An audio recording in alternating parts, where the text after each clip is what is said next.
여러분 안녕하십니까, 진성호입니다. 바른미래당에는 모두 28명의 국회의원이 있었습니다. 원내 교섭단체 제3당이었습니다. 그런데 어제 유승민 의원 등 8명이 탈당을 했습니다. 이제 20명으로 줄어들었습니다. 자, 유승민계 의원들 8명이 탈당한 바로 어제 바른미래당의 최고위원 회의는 아주 이상한 모습이었습니다. 손학규 대표 나 홀로 회의를 했습니다. 국회의원 한 명도 없이 최고위원회는 진행되었습니다. 자, 당권파 안철수계만 지금 남았습니다. 그런데 당권파로 불리는 주성용 최고위원 그리고 김관영 최고위원도 참석하지 않았습니다. 결국 손학규 대표 혼자서 국회의원 한 명도 없이 최고위원회를 열었습니다. 식물 대표로 전락한 느낌입니다. 이제 이런 최고위원회는 안건을 결의할 수가 없습니다. 왜 이렇게 되었을까요? 바로 안철수의 귀환 때문입니다. 안철수가 온다고 하니까 이제 손학규 대표의 당권파 의원들조차도 손학규를 멀리하기 시작한 겁니다. 왕따가 되고 있는 걸까요? 자, 이들은 이제 안철수의 귀환과 함께 비상대책위원회 비대위 체제로 운영할 것을 요구하고 있습니다. 손학규 사퇴하라는 이야기지요. 그렇지만 손학규 대표 어떤 사람입니까? 완강히 거부하고 있습니다. 정말 대단합니다. 이렇게 여론이 몰아쳐도 꿋꿋하게 그동안 생존해 왔는데 이제 이번에만큼은 힘들 것 같습니다. 총선은 얼마 남지 않았고 손학규 대표로는 총선을 치를 수 없다. 이런 생각을 가진 국회의원들이 대다수인 바른미래당은 손학규를 토사구팽할 것으로 보입니다. 진성호의 융단 폭격 시작합니다. 손학규 바른미래당 대표를 융단 폭격합니다.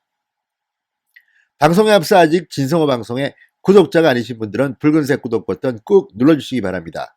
좋은 방송으로 보답하겠습니다.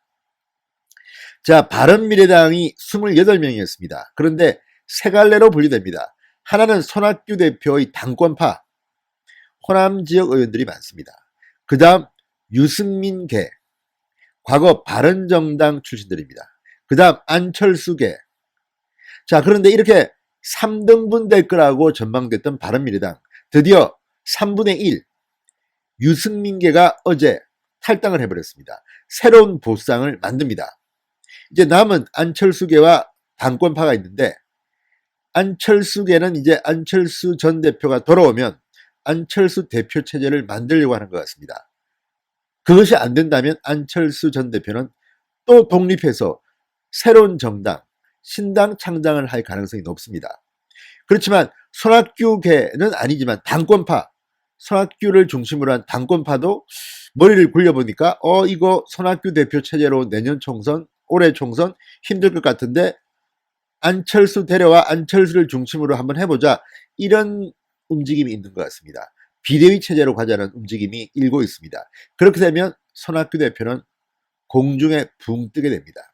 물론 손학규 대표가 워낙 생명력이 찔긴 사람이기 때문에 호락호락 나가지는 않을 겁니다. 그렇지만 지금 모양은 상당히 비참한 상태로 손학규 대표를 몰아가고 있습니다.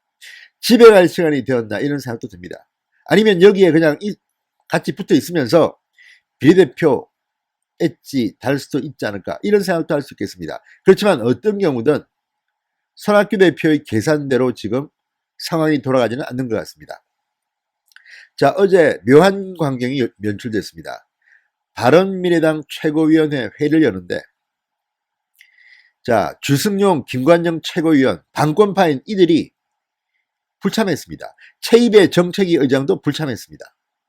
여기에다가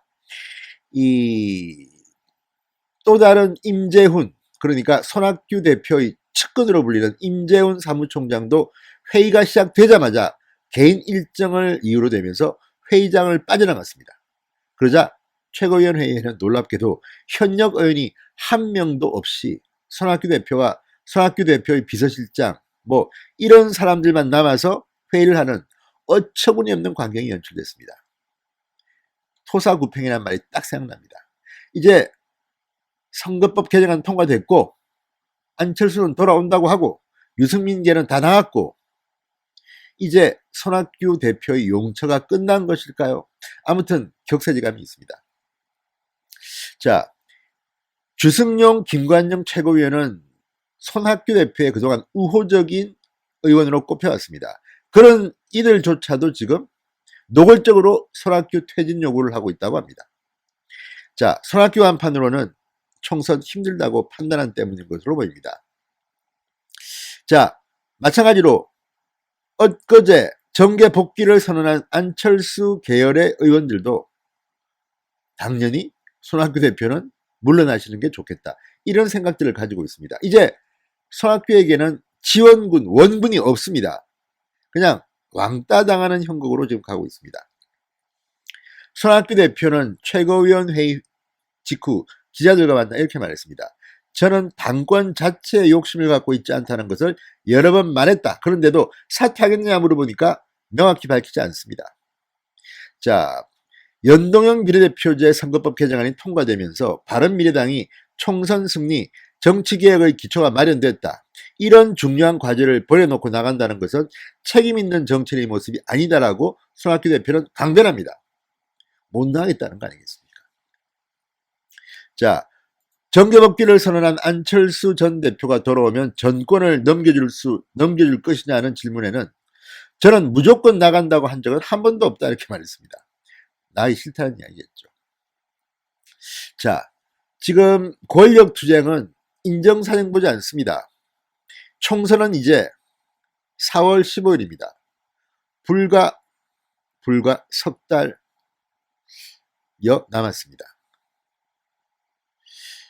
그런 상황에서 과연 바른미래당의 당권파 의원들조차도 손학규 대표를 반기겠습니까? 아무튼 그렇게 선거법 개정하라고 단식을 하고 또 이현주 의원 쳐내고 하태경 의원 쳐내고 뭐 정말 권력을 잡았다고 해서 정말 칼같이 뛰어왔던 손학규 대표인데 결국 마지막 순간 이제 그것을 즐겨야 할 순간에 당권파로부터 지금 배척을 당하는 그런 비참한 신세로 전락할 위기에 놓였습니다. 손학규의 앞날 여러분 어떻게 생각하십니까? 별로 좋을 것 같지 않죠. 진성호의 융단 폭격이었습니다. 여러분 감사합니다.